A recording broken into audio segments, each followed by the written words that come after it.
2019 administrative ഓഫീസറായിരുന്ന Murari ബാബുവിനെ suspend ചെയ്തു. അദ്ദേഹം ഇപ്പോൾ ഹരിപ്പാട് ഡെപ്യൂട്ടി കമ്മീഷണറാണ്. അദ്ദേഹത്തെ സസ്പെൻഡ് ചെയ്യാൻ തീരുമാനിച്ചു. അതോടൊപ്പം തന്നെ ഈ സ്മാർട്ട് ക്രിയേഷനിൽ പൗരപാലക വാറണ്ടി ഉണ്ണികൃഷ്ണൻ പോറ്റിയുടെ പേരിലുള്ളതാണ്.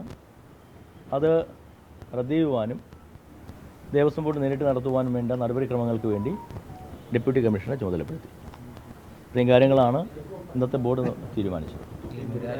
മാത്രം നടപടിയെടുത്താൽ പോരാ, അന്നത്തെ പല ഉദ്യോഗസ്ഥരും ഇപ്പോൾ വിരമിച്ചിട്ടുണ്ട്. അപ്പോൾ അവരുടെ ഈ വിരമിക്കൽ ആനുകൂല്യം അടക്കം തടയുന്ന അങ്ങനെ എന്തെങ്കിലും തീരുമാനം എടുത്തിട്ടുണ്ട്? ഉണ്ട്. അത് ഇപ്പോൾ ഞങ്ങൾക്ക് ഞാൻ മനസ്സിലാക്കുന്ന ഈ ആഴ്ച തന്നെ നമ്മുടെ വിജിലൻസ് SP കോടതിക്ക് അന്തിമ റിപ്പോർട്ട് കൊടുക്കും. അത് കഴിഞ്ഞൊരു കോപ്പി സ്വാഭാവികമായിട്ട് എനിക്ക് നൽകും. അത് കിട്ടിയതിന് ശേഷം അത്തരം കാര്യങ്ങളുമായി ബന്ധപ്പെട്ട് ഞങ്ങൾ മുന്നോട്ട് തീരുമാനമെടുക്കും. എന്തോ നടപടി എന്ന് വെച്ച് കഴിഞ്ഞാൽ ഇപ്പം ഈ റിട്ടയർ ചെയ്ത് പോയ ആളുകളുണ്ടല്ലോ, അവരുമായി ബന്ധപ്പെട്ട ആനുകൂല്യങ്ങൾ എങ്ങനെയാണ് നമുക്ക് തിരികെ പിടിക്കാൻ കഴിയുന്നത്, അതുമായി ബന്ധപ്പെട്ട കാര്യങ്ങൾ നമുക്ക് ആലോചിച്ച് തീരുമാനിക്കും. അല്ല, ഇപ്പോൾ ഈ ഇദ്ദേഹത്തിനെതിരെ ചെമ്പുപാളി എന്നുള്ള ഒരു റിപ്പോർട്ട് നൽകി എന്നുള്ളതാണ് ഏറ്റവും പ്രധാനപ്പെട്ട ആരോപണം. അതിനെ ബേസ് ചെയ്താണ് റിപ്പോർട്ട് തയ്യാറാക്കുക എന്നുള്ള ജോലി മാത്രമാണ് അദ്ദേഹത്തിന്. അല്ല, അതൊക്കെ ഏജൻസി അന്വേഷിക്കട്ടെ. ഞാൻ പറയുന്നത് ഞങ്ങളത് മാത്രം അതിനൊക്കെ വിലയിരുത്താൻ വേണ്ടി മാത്രമുള്ള ആളുകളല്ലല്ലോ ഞങ്ങൾ. അതിനൊക്കെയാണ് ഒരു ഒരു നല്ല ഏജൻസി, ബഹുമാനപ്പെട്ട ഹൈക്കോടതിയുടെ ഉത്തരവിൻ്റെ അടിസ്ഥാനത്തിൽ ഒരു നല്ല ഏജൻസി വെച്ചിരിക്കുന്നത്. അവരത് അന്വേഷിച്ച് തീരുമാനിക്കട്ടെ. ഈ തന്ത്രി പറഞ്ഞിട്ടാണ് അദ്ദേഹം അത് ചെയ്തതെന്ന് പറഞ്ഞത്. സാധാരണ ദേവസ്വം ബോർഡിന്റെ നടപടിക്രമം അതങ്ങനെയാണോ? പിന്നെ തീർച്ചയായിട്ടും ക്ഷേത്രങ്ങളുമായി ബന്ധപ്പെട്ട്, ശ്രീകോവിലുമായി ബന്ധപ്പെട്ട്, അല്ലെങ്കിൽ ക്ഷേത്രാചാരങ്ങളുമായി ബന്ധപ്പെട്ട് അന്തിമ വാക്ക് തന്ത്രിയുടേതാണ്. അത് സ്വാഭാവികമാണ്. അത് തന്ത്രിയുടെ പറ്റി പറയേണ്ട, അത് സ്വാഭാവികമായ കാര്യമാണ്. അതെല്ലാം ഞാൻ പറഞ്ഞില്ലേ, അന്വേഷണ വിഭാഗത്തിൻ്റെ ഇത് വരുന്നത്. പക്ഷേ സ്വാഭാവികമായും അത്തരം നടപടികളിൽ നിന്ന് ഒരു അസാഫ്യത നമ്മൾ കാണണ്ട. തന്ത്രി ഒരു തന്ത്രിയുമായി ബന്ധപ്പെട്ട ഒരു ശുപാർശ വാങ്ങുന്നതൊക്കെ സ്വാഭാവിക നടപടിക്രമങ്ങളാണ്. ഇതിനകത്ത് ആരോപണ മുൻപിൽ 3 പ്രധാനപ്പെട്ട ഉദ്യോഗസ്ഥരാണ്. അതിൽ മുരാരി ബാബുവിനെതിരെ നടപടിയെടുത്തു. അന്ന് എക്സിക്യൂട്ടീവ് ഓഫീസറായിരുന്നു സുധീഷ്, കമ്മീഷണറായിരുന്നു KS. അവർ ഓൾറെഡി സർവീസിൽ നിന്ന് അവരെല്ലാം പോയി റിട്ടയർ ചെയ്ത ആളുകളാണ്. എങ്കിൽ പോലും ഏതെങ്കിലും തരത്തിൽ പെൻഷൻ അടക്കം നമ്മൾ കൊടുക്കുന്നുണ്ട്. അത്തരം കാര്യങ്ങളിലെങ്കിലും ആലോചന. അത് ഞാൻ പറഞ്ഞില്ലേ, വിജിലൻസിൻ്റെ അന്തിമ റിപ്പോർട്ട് കോടതിയിൽ ഈ ആഴ്ച തന്നെ കൊടുക്കുമെന്നാണ് ഞാൻ മനസ്സിലാക്കുന്നത്. അതിൻ്റെ കോപ്പി എനിക്ക് സ്വാഭാവികമായി ദേവസ്വം പ്രസിഡന്റ് എന്നുള്ള നിലയിൽ ദേവസ്വം ബോർഡിന് തരുമല്ലോ. അതിനുശേഷം അത്തരം കാര്യങ്ങളെ സംബന്ധിച്ച് കൂടിയാലോചിച്ച് തീരുമാനമെടുക്കും. ഉറപ്പായിട്ടും.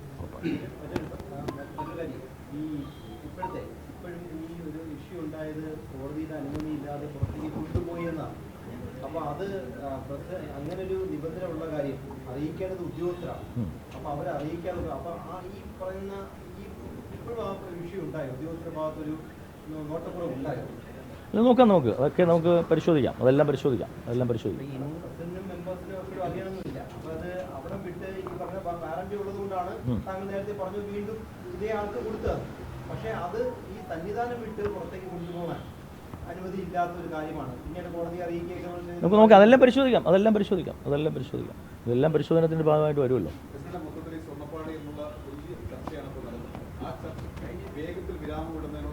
വളരെ പെട്ടെന്ന് വിരാമമിടണം. കാരണം ഞങ്ങൾക്ക് വിഷയം വരുന്ന മണ്ഡല മകരവിളക്ക് മഹോത്സവമാണ്. ആ മണ്ഡല മകരവിളക്ക് മഹോത്സവത്തിലേക്ക് ലക്ഷോപലക്ഷം ആളുകൾ വരും. അവർക്ക് വേണ്ടിയിട്ടുള്ള മുന്നൊരുക്ക പ്രവർത്തനങ്ങൾ ഞങ്ങൾ കഴിഞ്ഞ 2-3 മാസങ്ങൾ മുമ്പേ ആരംഭിച്ച് കഴിഞ്ഞു. അപ്പോൾ അത് മുന്നോട്ട് കൊണ്ടുപോകേണ്ടതുണ്ട്. അതിന് ഇത്തരം വിരാമങ്ങൾ പാടില്ല. ഇത്തരം ശബരിമലയുമായി ബന്ധപ്പെട്ട് ഇത്തരം വിവാദങ്ങൾ പാടില്ല എന്നുള്ളതാണ്. അപ്പോൾ അതുകൊണ്ട് തന്നെ അത് എത്രയും പെട്ടെന്ന് അവസാനിപ്പിച്ച് ഞങ്ങൾക്ക് ശബരിമലയിൽ എത്തുന്ന ഭക്തജനങ്ങൾക്ക് എല്ലാവിധമായ സൗകര്യങ്ങളും സംതൃപ്തമായ ഒരു മണ്ഡല മകരവിളക്ക് മഹോത്സവം പ്രദാനം ചെയ്യാൻ സാധിക്കണം. അതാണ് ഞങ്ങളുടെ ഏറ്റവും പ്രധാനപ്പെട്ട അടുത്ത കടമ്പ. മറ്റൊരു കാര്യം, തിരുവാഭരണ കമ്മീഷണർ ഇത് പുറത്തേക്ക് കൊണ്ടുപോകാൻ പാടില്ല എന്ന് ആദ്യം ഉത്തരവിടുകയും പിന്നീട് ദിവസങ്ങൾക്കകം ഉത്തരവ് തിരുത്തുകയൊക്കെ ചെയ്തൊരു സാഹചര്യമുണ്ട്. അതും പരിശോധിക്കപ്പെടണമെന്ന്. അതെല്ലാം പരിശോധിക്കാവുന്നേ. ഇത്തവണ ദ്വാരപാലക ശില്പം ചെന്നൈയിലേക്ക് കൊണ്ടുപോകുന്ന സമയത്ത് തുടക്കത്തിൽ 2024 ലാസ്റ്റ് 25 ആദ്യം അന്ന് ശബരിമല എക്സിക്യൂട്ടീവ് ഓഫീസറാണ് നമ്മളിപ്പോൾ സസ്പെൻഡ് ചെയ്ത മുരാരി ബാബു. കൊണ്ടുപോകുന്ന സമയത്ത് അദ്ദേഹമല്ല, കൊണ്ടുപോകുന്ന സമയത്ത് വേറെയാണ്. പക്ഷേ അതിന് ഇത്തവണയും ഉണ്ണികൃഷ്ണൻ പോറ്റിയുടെ കയ്യിലേക്ക് കൊടുത്തുവിടാം എന്ന് ഫയൽ എഴുതി. അതിൽ നിന്ന് നിങ്ങൾ രക്ഷപ്പെട്ടാണ് അതെ അതെ. അത് മറ്റു ഉദ്യോഗസ്ഥർ കണ്ടുപിടിച്ചു.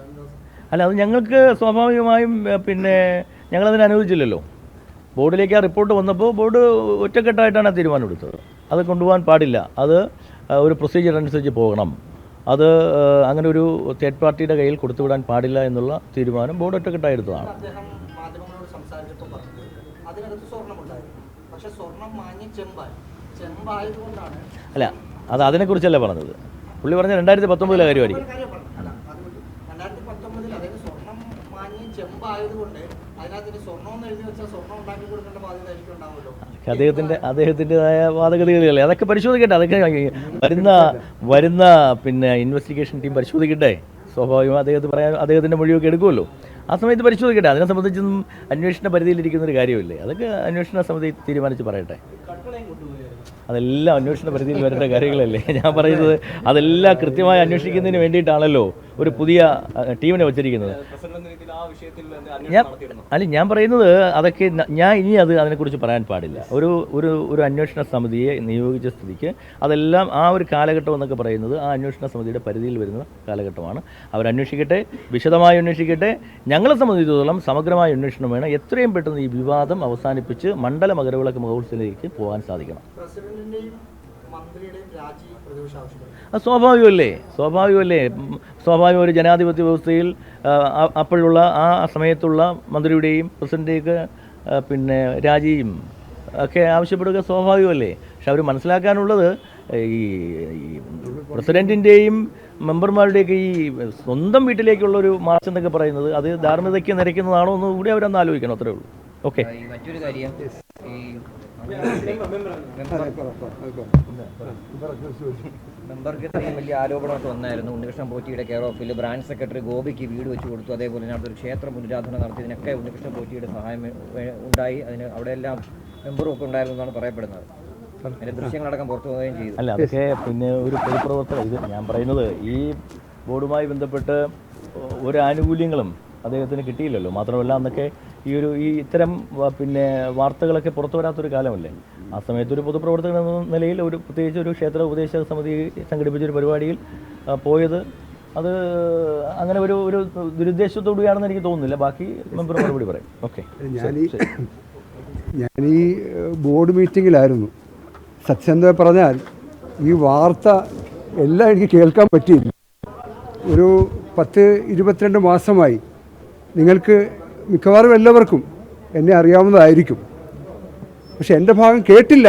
കേൾക്കാതൊരു വാർത്ത വന്നു എന്നുള്ളതിലുള്ള പരിഭവം ഞാൻ ആദ്യമായിട്ട് പങ്കിടുകയാണ്.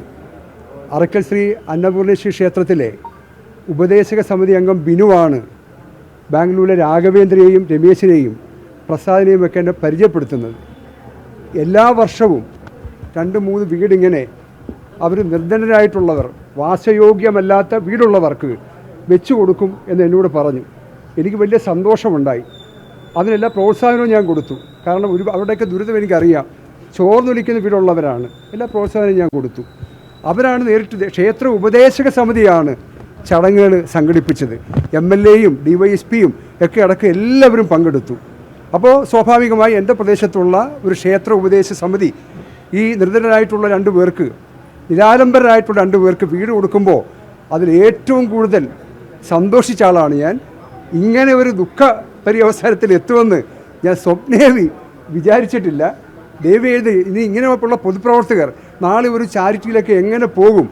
ഒരാൾ ഈ അദ്ദേഹം സഹായിയായിട്ട് വന്നിട്ടുണ്ടെന്ന് ഞാൻ പറഞ്ഞില്ല, വേദി വന്നിട്ടുണ്ട് സഹായിയായിട്ട്. ആളുകളുമായി സഹകരിക്കുമ്പോൾ പോലീസ് ക്ലിയറൻസ് സർട്ടിഫിക്കറ്റ് വേണം എന്നൊരു നിബന്ധന നമുക്ക് വെക്കാൻ പറ്റുമോ? 55-60 ലക്ഷം ആളുകളാണ് കഴിഞ്ഞ മണ്ഡലം കാലത്ത് ശബരിമലയിൽ വന്നത് ഇല്ലേ?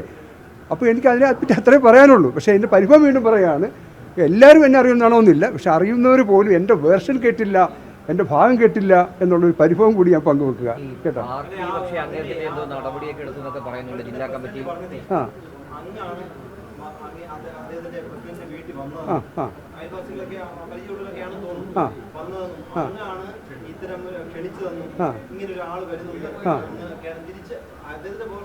അല്ല അദ്ദേഹത്തിന് അതെ അതെ അതെ അതെ അതെ അതെ അതെ അതെ അതെ അല്ല അത് എനിക്ക് അദ്ദേഹം പറഞ്ഞാൽ കേട്ടില്ല, ഞാൻ പറഞ്ഞു കഴിഞ്ഞല്ലോ. ബിനുവിനോട് ചോദിച്ചാൽ, ഒരു മിനിറ്റ്, ബിനുവിനോട് ചോദിച്ചാൽ ഇപ്പോൾ സത്യത്തിൽ എന്താ സംഭവിച്ചത്? ഈ 2019 വിവാദങ്ങളെപ്പറ്റി നിങ്ങളടക്കം നമ്മളെല്ലാം ഇപ്പോഴല്ലേ അറിയുന്നത്. ആ സത്യാവസ്ഥ നിങ്ങളൊന്ന് ബോധ്യപ്പെടണ്ടേ? ഇല്ലേ? ഈ ബിനുവിനോട് നിങ്ങൾ ചോദിച്ചാൽ മതി, അതിൻ്റെ കാര്യങ്ങളെല്ലാം മനസ്സിലാക്കും.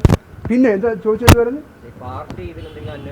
ഇല്ല, എന്നോട് എൻ്റെ പാർട്ടിയിൽ, എൻ്റെ പാർട്ടിക്ക് പൂർണ്ണമായ വിശ്വാസമുണ്ട്. ഇപ്പോൾ ദേവസ്വം ബോർഡ് മെമ്പർ എന്ന രൂപത്തിൽ ഒരു ചുമതല ഏൽപ്പിച്ചിട്ടുണ്ട്. ആ സമയത്ത് ദേവസ്വം ബോർഡ് മെമ്പർ എന്ന രീതിയിൽ പരമാവധി ആ മേഖലയിൽ പ്രവർത്തിക്കാൻ വേണ്ടി എന്നോട് പറഞ്ഞിട്ടുണ്ട്. ഞാൻ ചെയ്തുകൊണ്ടിരിക്കുകയാണ്. ഒരിക്കലുമല്ല. ഞാൻ പറഞ്ഞല്ലോ, നിങ്ങൾ നോക്കുക ഫോട്ടോസ്. അവിടെ നിങ്ങൾ അതും കൂടെ മനസ്സിലാക്കണം. ഇവർക്ക് സ്വാഗതമടക്കം ഇവരുടെ പ്രസംഗിക്കുമ്പോൾ താങ്ക്സ് പറയുന്നത് ഇംഗ്ലീഷിലാണ്. നിങ്ങൾ നോക്കണം, ഇംഗ്ലീഷാണ് പറയുന്നത്. കാര്യം എന്താ? ഇവർ അറിയില്ല. ഈ രാഘവേന്ദ്രയുടെയും രമേശിൻ്റെയും ഒക്കെ കുഞ്ഞു കുടുംബം, കുഞ്ഞു കുട്ടികൾ വരെ വന്ന് ആ പുതുതായി വെച്ച ഭവനത്തിൽ വന്ന് പൂജ നടത്തി തലയിൽ ആ വീട്ടുകാരെ കൈവച്ച് അനുഗ്രഹിച്ചിട്ടാണ് താക്കോൽ കൈമാറുന്നത്. ഒറ്റ ഫോട്ടോസിനകത്ത് ഉണ്ണികൃഷ്ണൻ പോയിട്ട് താക്കോൽ കൈമാറുന്നതായിട്ടില്ല. അത് ബോധ്യപ്പെട്ട കാര്യങ്ങൾ ചെയ്യും, എനിക്ക് പറയാനുള്ളൂ. ഓക്കെ.